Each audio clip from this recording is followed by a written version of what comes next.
News at 6। भारतीय share बाजार में मंगलवार को गिरावट रही। बीएसई सेंसेक्स 376 अंक लुढ़क कर 85,063 के स्तर पर और एनएसई निफ्टी 72 अंकों की कमजोरी के साथ 26,179 पर बंद हुआ। सबसे ज्यादा नुकसान रिलायंस इंडस्ट्रीज, ट्रेंट और स्टील अथॉरिटी ऑफ इंडिया जैसे शेयरों को हुआ, जबकि कुछ सेक्टर्स में हल्की खरीदारी से मामूली फायदा भी देखा गया। वैश्विक अनिश्चितताओं और भारी शेयरों पर दबाव से निवेशकों की संपत्ति को झटका लगा। इस बीच रुपए में मजबूती आई और वो डॉलर के मुकाबले 14 पैसे मजबूत होकर 90.16 पर बंद हुआ। इधर चांदी ने भी नया रिकॉर्ड बना दिया। India Boolean and jewellers association के मुताबिक 1 किलो चांदी की कीमत 7,725 रुपए उछलकर 2,44,788 रुपए पर पहुंच गई। इससे पहले चांदी का भाव 2,37,063 रुपए प्रति किलो था। ये चांदी का अब तक का ऑल टाइम हाई है। वहीं सोने की कीमतों में भी तेजी देखने को मिली। 10 ग्राम 24 कैरेट सोना 741 रुपए की बढ़त के साथ 1,36,909 रुपए पर पहुंच गया है। हालांकि सोना इससे पहले 29 दिसंबर 2025 को 1,38,161 रुपए के ऑल टाइम हाई स्तर को छू चुका है। Let's make news at 6। जानकारों के मुताबिक अंतर्राष्ट्रीय बाजारों में मजबूती और सुरक्षित निवेश की बढ़ती मांग के चलते सोने चांदी की कीमतों में ये तेजी दर्ज की जा रही है। भारतीय विशिष्ट पहचान प्राधिकरण यानी यूआईडीएआई ने आधार पीवीसी कार्ड की फीस में 25 रुपए की बढ़ोतरी कर दी है। अब इसे बनवाने के लिए 50 के बजाय 75 रुपए देने होंगे। ये नई दरें नए साल से लागू हो गई हैं। दर में बढ़ोतरी की वजह प्रिंटिंग सामग्री और सुरक्षित डिलीवरी का बढ़ता खर्च बताया गया है। ये पीवीसी आधार कार्ड पॉलीविनाइल क्लोराइड से बना टिकाऊ प्लास्टिक कार्ड है जो एटीएम कार्ड जैसा पोर्टेबल, पानी और टूट फूट से सुरक्षित होता है। इसमें होलोग्राम, सिक्योर क्यूआर कोड और माइक्रो टेक्स्ट जैसे सुरक्षा फीचर शामिल हैं।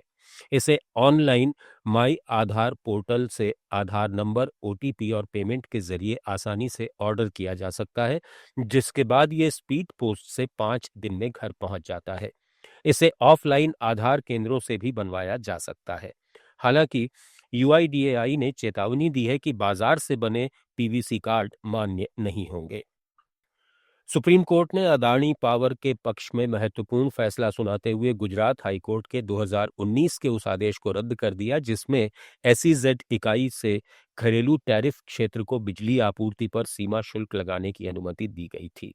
कोर्ट ने कहा कि 2015 के अपने ही फैसले पर कायम रहते हुए अधिकारियों को इस कर को लागू नहीं करना चाहिए था, क्योंकि न्यायिक निर्णय कानून की बाध्यकारी आदेश होते हैं। बार बार अमान्य कर को नए बहाने से थोपना संवैधानिक अनुशासन का उल्लंघन है। इससे अनावश्यक मुकदमेबाजी बढ़ती है और कानून के शासन में जनता का विश्वास कमजोर होता है। इसी बीच अडानी एंटरप्राइजेस के 1,000 करोड़ रुपए के गैर परिवर्तनीय डिबेंचर इशू को निवेशकों ने भारी उत्साह दिखाते हुए महज 45 मिनट में पूरी तरह सब्सक्राइब कर लिया। इसमें बेस इशू 10 मिनट में ही बिक गया। 8.9% तक प्रभावी रिटर्न वाले इस निर्गम से जुटाई राशि का बड़ा हिस्सा मौजूदा कर्ज चुकाने में इस्तेमाल होगा।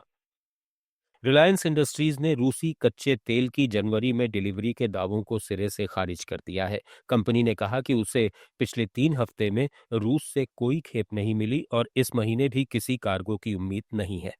गौरतलब है कि ब्लूमबर्ग की रिपोर्ट में केपलर के आंकड़ों के हवाले से दावा किया गया था कि 3 जहाज रूसी तेल लेकर जामनगर रिफाइनरी की ओर जा रहे हैं। रिलायंस ने अपने बयान में पत्रकारिता की निष्पक्षता पर सवाल उठाते हुए कहा कि उनकी पहल की इनकार वाली बात को नजरअंदाज कर गलत रिपोर्ट से कंपनी की छवि को नुकसान पहुंचाया गया।